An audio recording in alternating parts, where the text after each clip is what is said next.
बिस्मिल्लाहिर्रहमानिर्रहीम। शुरू अल्लाह के नाम से।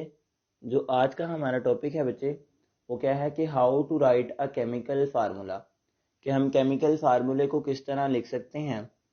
तो केमिकल फार्मूले को लिखने के तीन चार तरीके जो है, वो तीन चार जो इसके स्टेप्स हैं, वो आज हम इसके अंदर कवर करेंगे।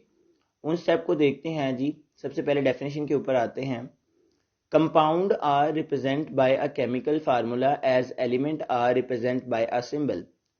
उसने बात हमें क्लियर की कि कंपाउंड को आप रिप्रेजेंट करते हो केमिकल फार्मूले से, जिस तरह आप एलिमेंट को किससे रिप्रेजेंट करते हैं, उसके सिंबल से रिप्रेजेंट करते हैं। तो यहाँ पे हमारे पास दूसरा क्वेश्चन ये बनता है कि कंपाउंड क्या होता है। अगर दो या दो से ज्यादा एलिमेंट मिल जाएं तो क्या बन जाता है, हमारे पास एक कंपाउंड बन जाता है। हम कंपाउंड को आगे जाके फर्दर थोड़ा सा और देखेंगे। उससे पहले हम इसको समझ लेते हैं, इसकी एग्जाम्पल्स को। कहते हैं कि जो सिंबल्स होते हैं ना बच्चे, अब हमने पहले कहा कि कंपाउंड क्या होता है, दो या दो से ज्यादा एलिमेंट से मिलके बनता है। तो अब एलिमेंट को हम रिप्रेजेंट किससे करते हैं, सिंबल से।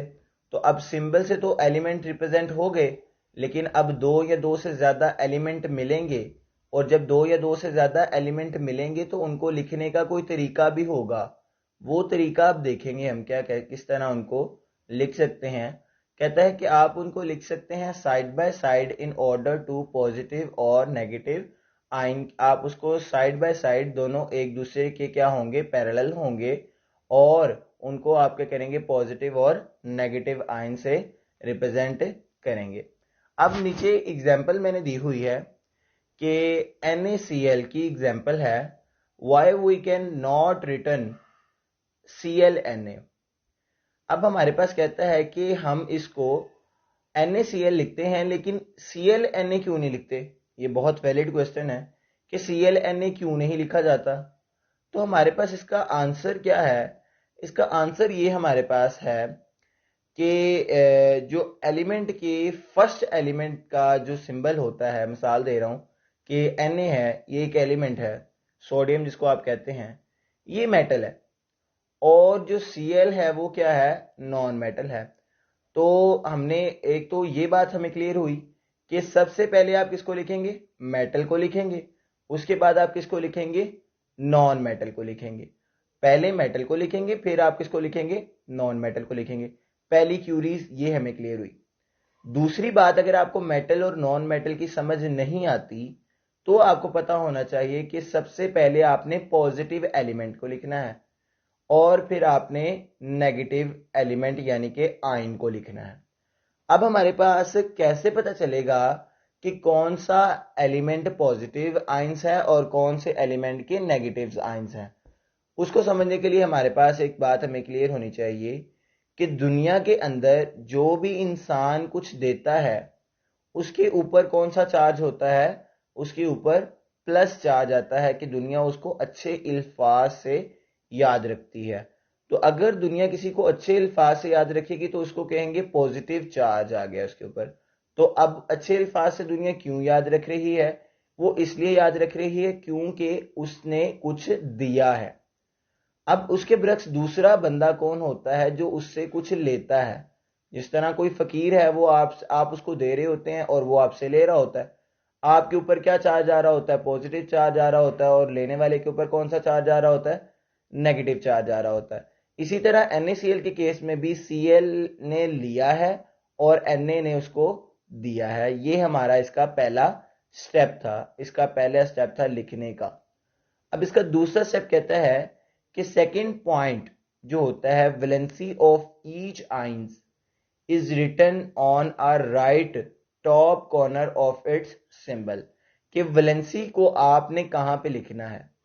अब हमारे पास NaCl की वैलेंसी क्या है, हमारे पास Na प्लस है, और कैल्शियम की वैलेंसी क्या है, 2 प्लस है। कि मतलब कैल्शियम कितने आयंस निकालेगा अपने अंदर से, 2 एलिमेंट निकालेगा, और Na कितने निकालेगा, एक एलिमेंट निकालेगा। ये इनकी क्या है, वैलेंसी है, जो इनके ऊपर कहां पे लिखी गई है, top corner of the right side के ऊपर लिखी गई है। अब ये हमारे पास दो स्टेप इसके हमने क्लियर कर लिए। अब इसका तीसरा स्टेप हमें कहता है, वैलेंसी ऑफ ईच आइन brought a lower right corner of the other आइन बाय द क्रॉस एक्सचेंज। क्या है कि अब इसको तो मैंने बता दिया कि Na की वैलेंसी 1 है, वो प्लस के अंदर है, और Cl की वैलेंसी क्या है, माइनस के अंदर है, मतलब कि उसके ऊपर चार्ज कौन सा है, आयंस कौन से हैं, Cl के माइनस के अंदर है। तो अब हम क्या करेंगे, प्लस वाला क्या कर जाएगा, जाके अब किसी ने कुछ दे दिया है तो अब उसने देने के बाद वो किसी के साथ जाके अटैच हो जाएगा। तो वो लेने वाला था Cl और देने वाला था Na, और अब ये दोनों क्या हो गए हैं, अटैच हो गए हैं। उसने दे दिया, उसने ले लिया, और ये अब दोनों क्या हो गया है, अटैच होके हमारे पास क्या बन गया है, NaCl बन गया है। इसके 3 नाम है, इसको सोडियम क्लोराइड कहते हैं, इसको NaCl कहा जाता है, और इसको क्या कहा जाता है, कॉमन साल्ट या टेबल साल्ट कहा जाता है।